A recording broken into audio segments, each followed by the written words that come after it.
கர்த்தருடைய பரிசுத்த நாமத்திற்கு மகிமையுண்டாதாக. ஏசாயா 50ஆம் அதிகாரம் 10வது வசனம்.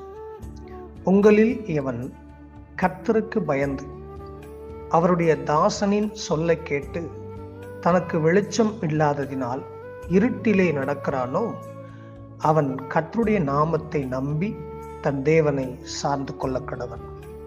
ஆம் தேவ பிள்ளைகளே, இந்த நாட்களிலே நான் எல்லாவற்றிலும் சரியாக இருக்கிறேன், எல்லாவற்றிலும் உண்மையாக இருக்கிறேன், நேர்மையாக நடக்கிறேன், ஏன் எனக்கு வெளிச்சம் இல்லை, எனக்கு முன்னேற்றம் இல்லை, எனக்கு ஆசீர்வாதம் இல்லை என்று சொல்லி ஒருவேளை நீங்கள் ஒரு கேள்விக்குறியோடு இருக்கலாம், ஒருவேளை யோசித்து கொண்டிருக்கலாம், பல கேள்வியோடு கூட வாழ்ந்து கொண்டிருக்கலாம்.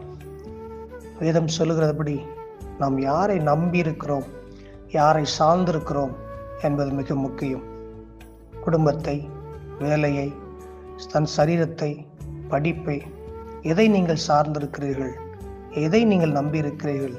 வசனம் சொல்லுகிறது, கர்த்தரை நம்பி அவரை சார்ந்து கொள்ள கடவும்.